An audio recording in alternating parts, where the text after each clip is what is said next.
this is Kori Raishon of EE Productions, DPVN, and the movement N2D'EE'P. It's a vision, a conference, and a movement. We are here with China, Colston. Or do you like to add the L to your name? Should I always add China L? China L. Colston. There she is, folks, live and in person. Introduce yourself. Let's go right into it. Let people know who you are. So again, my name is China L. Colston. It's spelled just like the country. So shout out to my father for naming me China. I didn't like it as a child, but I've grown to like it. Anyhow, I was born and raised on the south side of Chi-Town, Chicago. My mother exposed me to theater and film at a very early age and dance. And so I was bitten by the artistic bug, I think, coming out the womb, actually. My first artistic expression is actually dance. That's my passion. That's something that's innate. And it was nurtured as a child. I took dance classes, informal dance classes in Chi-Town, and choreographed from 8 years old to 12 years old. So. Gotcha. So what was it like growing up in Chicago? I mean, I've been talking to a few women from Chicago, and I keep saying there's something in the water there, something in the air there. There's a passion in Chicago. But what was it like growing up in Chicago? Chicago. As an artist. Let's go from it as an artist. As an artist, it's fantastic. I'll just say that I took dance classes at a library in Chicago on the south side of Chicago, Sherman Park Library on the south side of Chicago. I forget the lady's name, but she taught basic ballet, modern and jazz, and we performed in the Republican Day Parade, which is the African American parade. It happens annually in August. And I'll just move forward. I also was a theater major at Kori Performing Arts High School. However, my concentration was in dance. I wanted to be a professional dancer, but that didn't pan out. Eventually, I enrolled in an acting class, a theater class, beginning in advance at ETA Creative Arts Foundation Theater, which is, again, on the south side of Chicago, under the teaching of Okoro Harold Johnson. It's a Black-owned institution. It's been around for 45 years, still in existence. On 76. They offer adult Stanislavski acting classes beginning in advance. They also offer children's theater classes, and they have main stage productions. They have a subscriber-based main stage children's show. They also put up art. They post or they exhibit paintings by Black African-American artists. And it's in the thick of the south side of Chicago. And so I received acting training there in my mid-20s. Rest in peace to my teacher, Okoro. And then I auditioned for plays there, and I booked a role there by Charles Michael Moore, who passed away, who's a director, playwright, actor in Chicago.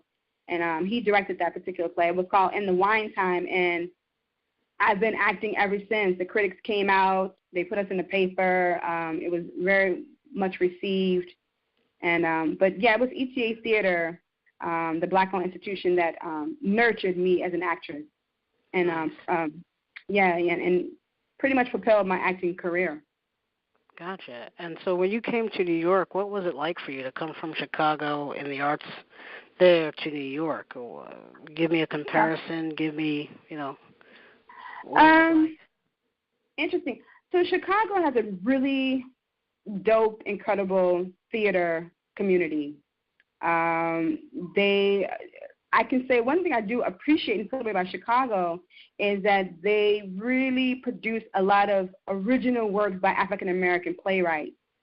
African-American lighting designers and set designers get a lot of, and actors, clearly, and directors get a lot of works in Chicago theater. Now, a good number of, there are only like maybe 4 Black-owned theaters, but there are 2 Black-owned theater houses that have that's been around for more than 30, 40 years.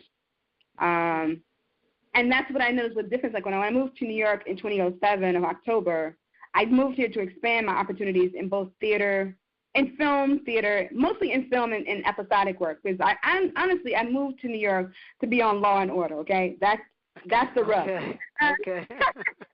That was the real reason I wanted to be on Law and Order, because I remember when I had come home from Bible study one time, and I guess it was like 20 minutes left of the episode of Law and Order, and I was so intrigued. I came into the house. I didn't even sit down on the couch. I was so engrossed in the terrific acting and the storyline that I was like, oh my goodness, I love this show, and the look of the show was so raw, and I love the look of New York films, and they're episodic because it's so raw.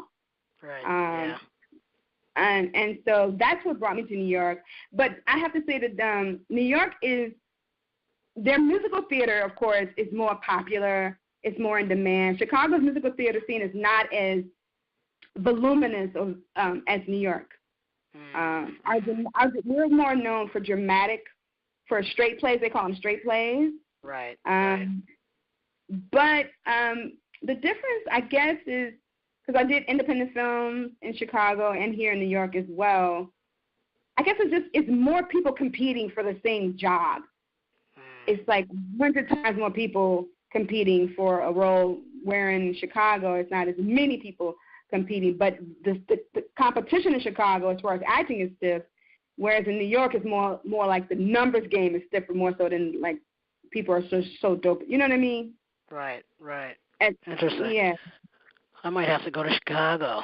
Between Chicago and Atlanta, I gotta make a choice here. I know Chicago's cold, though. Yeah, this is summer. Don't go in the winter. Go in the summer. Yeah, go in the summer, right. It's a very short summer, isn't it, though? No, it's the same as here. Okay. All right. So I just learned something. Some people say it's a short summer in Chicago. I guess it depends on what Mother Nature really wants to do, correct? So you, too, I learned something new about your dancing, so that's very interesting. Have you danced anywhere in New York while here? You know what? I did this wonderful, impactful play entitled Black Wall Street, written by Celeste Bedford Walker and directed by Michael Green of Shades of Truth Theater and Fulton Hodges in 2014. Four Dreamers Productions produced it, co-produced it with Michael Green. And in that play, I was privileged to dance because it took place in 1921, Tulsa, Oklahoma. So I had to learn dances from that period. And Diane Harvey was the choreographer who entrusted me with the choreography along with my castmate. And then I had a chance. We did it again. I portrayed Zora Neale Hurston in a musical review show called Sweet Harlem Suite, where, again, I got a chance to dance out of the 1930s period. Again, Diane Harvey choreographed that. And so that just made my heart sing and dance. Acting makes my heart sing. Dancing makes my heart sing and dance. Right. Nice. Beautiful. And how? Let's go straight into it when it comes to our Black community and our art. Where do you think we are as a Black community and being involved from the community side into the arts and from all levels of art, from theater to film to visual art and photography, where do you think the African American is in terms of being involved? Well, I'm always attending film festivals, private screenings. I go to art galleries. I'm always going to theater, of course, or participating in theater or dance theater. And I see a great number of African Americans attending those very events. What I've noticed is that when I attend a Black Film Festival, right, I don't see Black-owned banks being a part of the sponsorship. And I think that is the bridge to them attracting more younger customers or expanding their customers, because I noticed when I went to I'll just say one of the black-owned banks here in New York City, and I told the gentleman who was establishing my account, I said, I'm an actress and independent filmmaker, and he kind of shrugged his shoulders a little bit, as opposed to saying, oh, that's really interesting, so what led you to that pursuit? He didn't do that. And I think sometimes they look down upon people who are artists, who are practicing artists, as opposed to, oh, they are reflecting our humanity. And right. Storytelling is very important. It was griots are very important in Africa, and we're storytellers.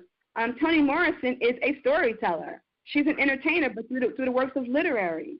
So right. a screenwriter and an actor, we're all storytellers, and storytelling is very important because it's a reflection of one's history, of one's contemporary times, of one's mindset, a political and social environment. All that's supposed to be reflected in storytelling, screenwriting, stage, or in books. And people tend to look their noses down at people who are not literary storytellers. You know what I mean? People who are ignorant about the impact that filmmaking, storytelling, and theater storytelling has on individuals and collectives, on a collective. And so I was thinking to myself, I think more black businesses need to become sponsors of film festivals or film events so that they can attract more customers and understand that they go hand in hand. Because right. if we keep it real funky, right, a lot of people who are not entertainers deep down inside want to be entertainers or wish they had the courage to be entertainers in some fashion. Hence karaoke bars. Okay. I'm just saying. Right. I didn't say it, folks. He said it. Or even if they don't have a desire to be an entertainer, they appreciate it from afar. Because who doesn't appreciate the storytelling of Marvin Gaye? I'm just saying. He's a storyteller, too. He's a storyteller. That's right. I think we've lost, I think when they started taking arts out of the schools and lessening our ability to engage in arts in some form or fashion,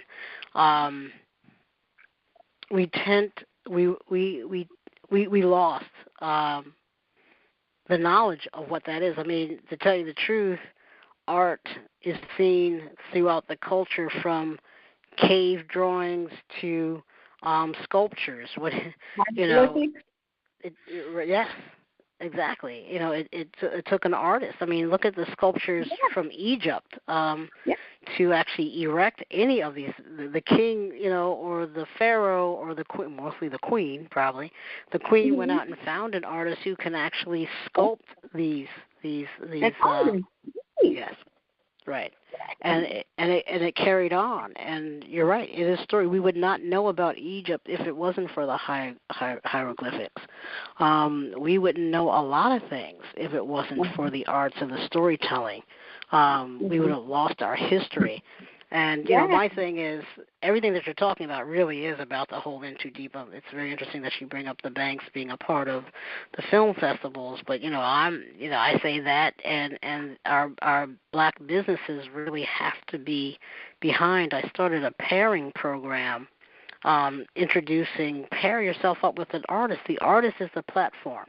And this level of business is all around us. People don't pay $300 million for a commercial on the Super Bowl if it wasn't for some type of sports event, which they call art, which I don't agree with, or entertainment. I guess it is some type of entertainment. It is entertainment, but I don't know. Yeah, I wouldn't classify art, but that's subjective, I guess. Yes, very much so. But our plays and people are, our images are, we're not, and people are cutting their cable because they don't see, their images or their faces, or the images that are being shown on these cable shows are not representative or appropriate for their children. And they feel like they're paying for nothing. But I'm like, there are artists, a slew of artists in the world that are waiting for even your cable bill, I can't think of the word right now, balance or, payment. Take your if you're going to cut your cable bill, that $42 bill, that $85 bill, that $120, depends on how many TVs you got in the house and how many boxes. Take that money that you're saving and give it to an independent artist who is actually producing the programs that you want to see, producing the plays and writing that history and taking their influences and their experiences in life and putting it on stage so that we can learn from. I always say art is healing. You can write that out in my epitaph. Art is healing. We are trying to heal as a people. I say go to the theater. The best place to heal is to go to the theater. To listen to music too, but there's something about, for me, going to see live theater. Because you really take in the energy from that stage. You get wrapped in the performance itself. And someone on that stage is a representation of your father, your mother, your sister, your aunt, your grandparent, a friend. You can find somebody on that stage, especially in black theater, that represents you. And you walk out of there. That's the best thing about theater to me, is walking out of the theater, still being a part of the theater, and going out over dinner and lunch or something, depends on what time of the day, and having a conversation with the people that I went with and discussing the characters and discussing what we heard. That 2 hours can actually become a whole day or a week because somebody's like, wait, So I know you write. Yes. Go ahead and say what you were going to say. I was about to say, speaking of theater, August Wilson is one of my favorite playwrights that I've been introduced to, and I had a privilege to actually meet him and tell him that his work, his artistry moved me very much in my soul, and he was very appreciative, and he had very soft hands, and he was very humble, but it was important to me that I had a chance to express to him while he was alive that his artistry moved me in my soul. It's really important, as opposed to doing these tributes and they don't get a chance to hear that all their rewrites and their observation and analyzing and research has impacted someone's soul. That's very important to hear that. But one of what I wanted to say is one of the lines from his one of my favorite. He has 10 plays, but my two favorite plays are Fences and Jitney. But Fences, there's a line where the central character says to his son, because his son was like, you don't like me or something like that. And he says, the father said to the son, don't you ever, and I may be paraphrasing, don't you ever be concerned about somebody liking you. You make sure they do right by you.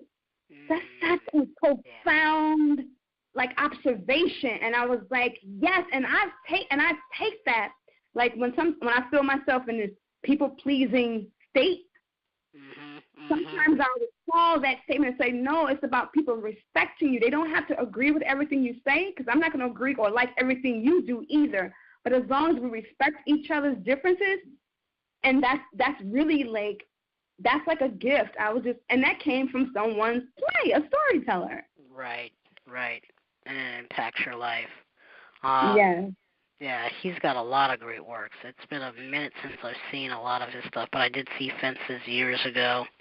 I think Getty was out on Broadway too. I would love for myself, and hey, all those that are listening out there, send in the money. But I would love to actually own my own theater. I think what's missing in the black community are theaters where the show is up for 6 months to a year.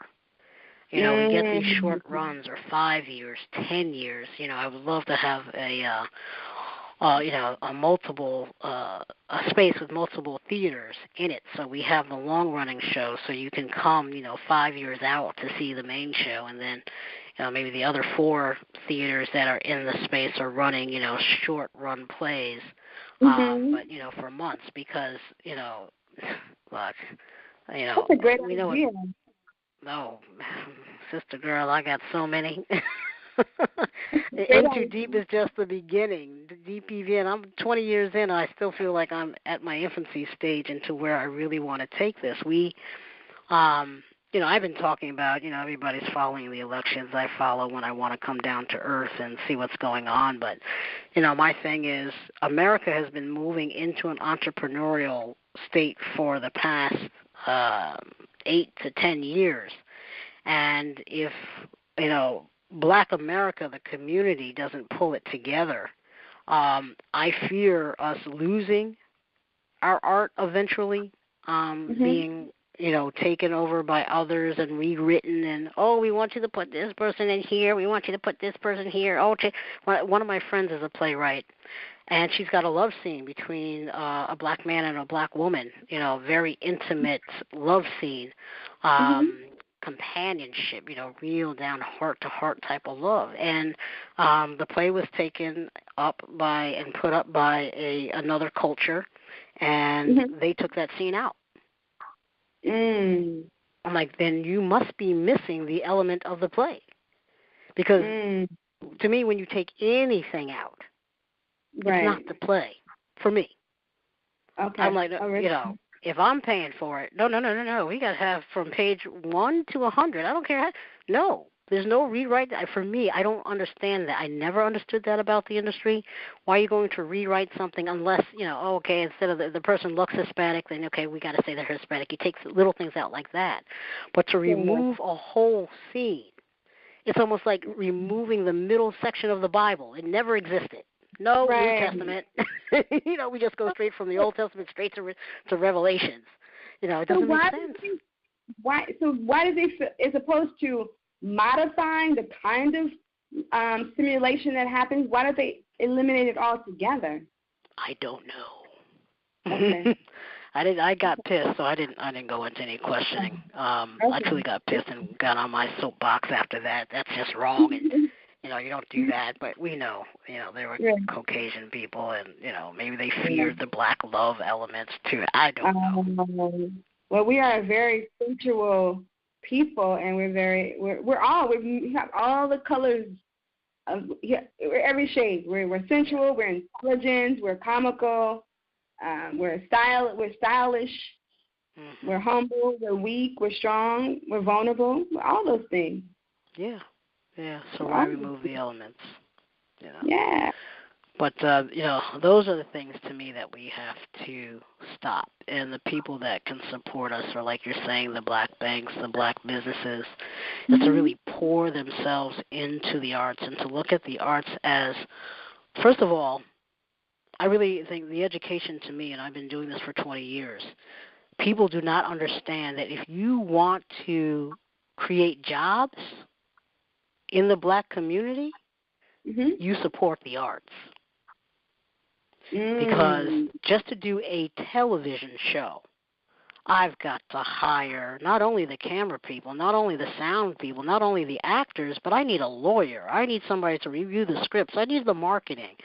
I need craft services. I need some food. I need to hire a stylist. I need to find a florist. All these people are involved. People to set the stage. I need furniture shops. I need all of this. Theater, pretty much the same thing. If you want to bring somebody in for lights, but who's doing the marketing? Who's the accountant? Who's going to write those checks at the end of the day? We need CPAs, we need lawyers, we need our community to put on these plays that you want to see. That creates employment. It's our people that are sitting on their couches watching cable, have them come out to the plays, have them go online and watch our television shows and submit some type of donations or costs or whatever so that we can employ our businesses, our men and women who are being thrown out of jobs because they're either too intelligent or just not the right shade anymore to be in those jobs. We do that, what a beautiful life we will have, and we will actually, you're talking about, the plays that go on in North Carolina, from California to Atlanta to Texas to Chicago, the small little towns. We really can sustain ourselves at a larger level if we understood the importance, like as you say, of our storytelling, understand the importance of supporting our artists so that our children, we can bring our children to something sometimes. Not every show is for every child, but, if you don't mind, because it's just laying right there, and I have to intervene.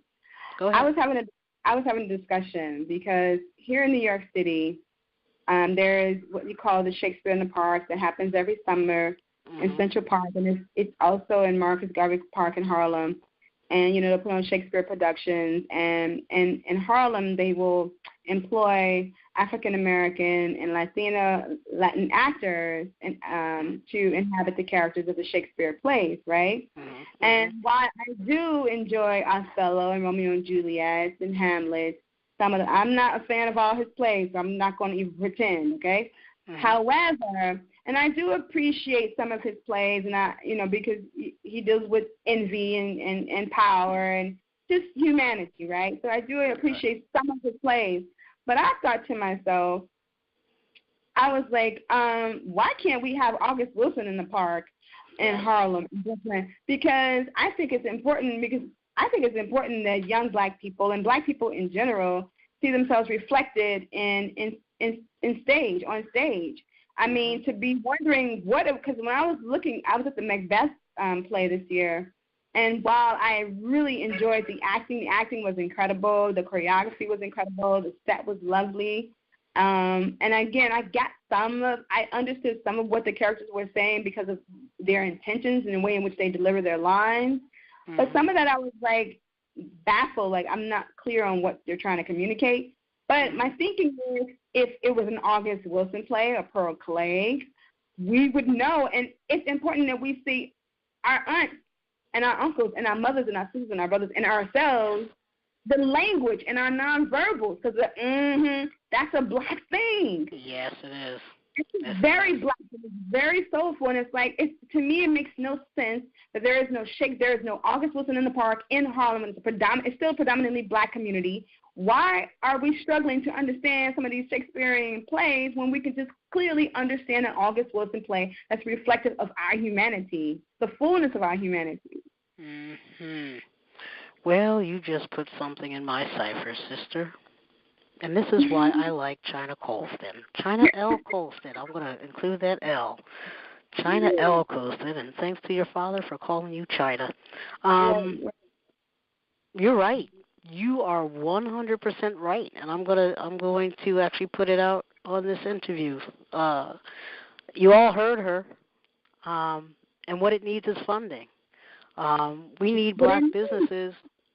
We need Black businesses or businesses to really support the Black narrative to come forth and to help us do that. To start getting Black playwrights, their full plays reproduced in the parks, especially in the inner cities where our children need to see who they are and where they come from. Yes. So this is such a community environment, and I was like, this is such a beautiful, and it's a generational environment, and to see, because it's not a true Black experience until you hear some okay. You know what I mean? Well, it's narrated and written by a Black man. Right. And so our experience is different than any other. If I write my story about New York and you write your story about New York, it's not going to be the same. It's stamped with you or it's stamped with me. It's and that's the beauty again to me of the arts. It allows us to see your influences through your eyes and delivered through, other actors that are interpreting your inner thoughts. There's no way that you can get into my head and know what I'm thinking. But because you're an artist and you have that craft of writing and acting, I get to see your thoughts through you. And it's a beautiful thing, and who knows how it inspires. Look, I saw Raisin in the Sun when I was 9 or something like that. That was my first Black play. I was floored, one, to see my people up there, and then a story that I could relate to and I understood, and that has sat with me for all of my life, It's impactful, and, we're wondering why our children are the way they are. It's because, like you said, we do not have enough of the arts in their life where they can see themselves and take that emotion and turn it into something better. We are sending them things that are emotionally destructive to them and not empowering them. And even just I'll even take it even further, because art is cultural. So if anyone outside of our culture really wants to have a true understanding, they may have to go for a whole week and start talking to people, but, they have to come out and be schooled. And the only way that anyone outside of our culture can be schooled, literally be schooled on our stories, is to actually go to a movie or to a play or really sit down and listen to that music. They're not going to get it, but they will have an experience through it. And it's the experience that counts. It's something that can resonate with them.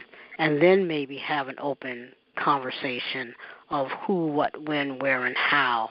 And how can it relate to you, and over a coffee, over a crumb cake, over some type of communications, because it really is, if we want to be, quote unquote, the melting pot of America, we have to stop being segregated in our own communities and experience. We experience their plays all the time, but it's time to now start delving into ours. I don't go to just, black plays. I go to Hispanic shows. I go to, Chinese plays, and I go and dive into other cultures just to learn.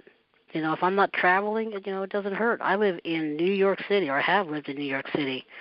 You can't escape culture, in New York City. So, the more that we produce and the more that we have and the more that we can show for longer periods of time, just because a show is up for a week doesn't mean that everybody's in the city for that week. Maybe somebody couldn't go until September. Our shows really have to be going for 6 months, to really give everybody an opportunity.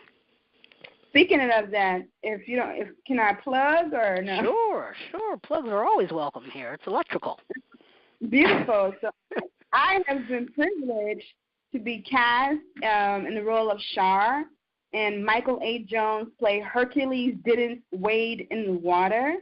It's directed by Charles Weldon, and it's produced by the Negro Ensemble Company, and it's going to be performed August 18th through August 21st. It's Thursday through Sunday.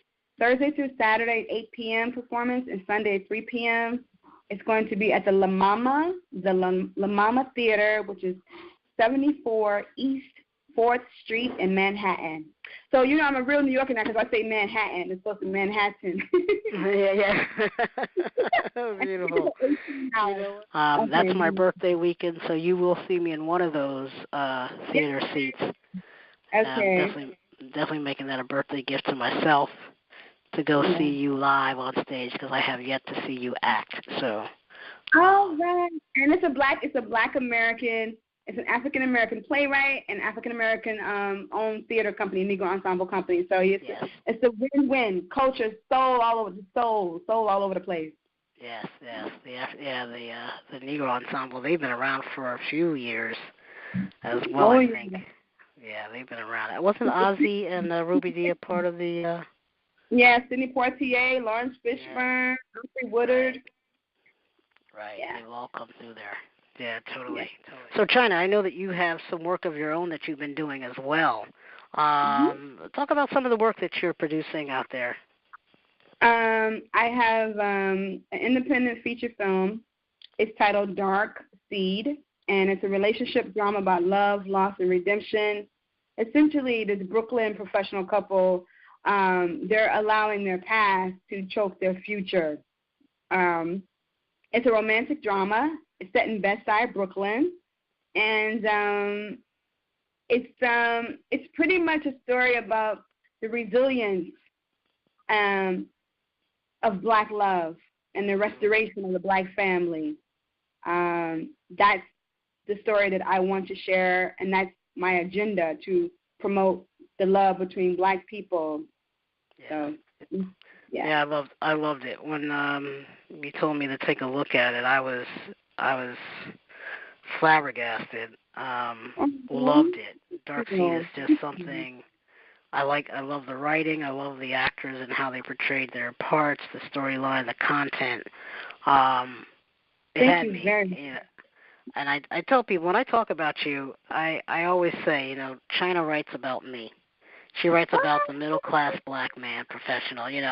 I don't see my image hardly anywhere. I'm not the idiot father, that you'll see on some of these shows. But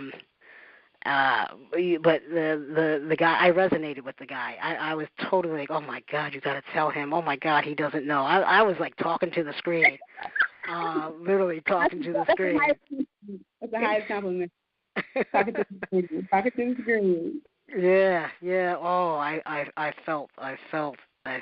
just felt that whole thing, and I'm all about the black family and really paying homage to black women. Shoot, I work mostly with black women, so but I really have I resonated with that piece. So everybody, it's definitely got what do they say, 5 stars, right? Well, I gave it 10. Check it out. No questions. Thank you. No, seriously. If you are a black man or a black woman that's looking for, a really good love story, Dark Seed is definitely the place to go. I appreciate that too, Kori, because I also Dark Seed was accepted to the Chicago Black Harvest Film Festival. So it's going to be screened there August 23rd and August 24th in downtown Chicago at the Gene Siskel Film Center. So if you're in Chi-Town, go check it out August 23rd and August 24th. Yeah, fantastic. Everybody go. I mean, there should be a line out the door. If there's not a line out the door, I'll come down to Chicago, pull you out of your houses, because you're going to be missing something really good. All right, I got to remember that. Okay, so that's a few days after my birthday, so I'll push it on over the weekend too. I got some people out in Chi-Town, out there, some connections, so we'll make sure that they go. I'm actually working on 2 new scripts. One is called Sweet Thang. It's a satire comedy. And the other is called Circle of Wagons. It's about a black woman who is formerly a retired cop who was kind of a Uncle Thomas type of character, and she turned street hero when she retired. It's called Circle the Wagon, so I'm writing on that, doing rewrites on that. Circle the Wagon? Circle the Wagon, yep. Oh, interesting. That's one, it's just an interesting title, and then what you're saying is quite interesting, too. Especially with all this cop stuff going on. This will be very interesting. It's actually going to be dedicated to Khalif Browder, the young man who killed himself because he was wrongly imprisoned in Rikers at the age of 16 for allegedly stealing a backpack, which he didn't do.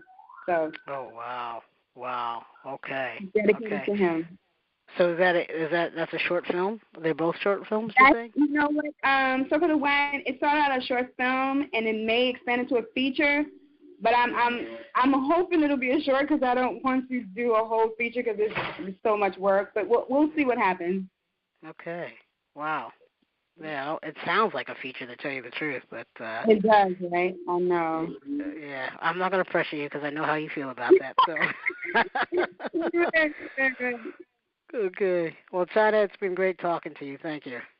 You too, my love. Thank you. This is our conversation with China L. Colston, and she's N2D'EE'P. You'll get a chance to see her live on November 24th on DPVN.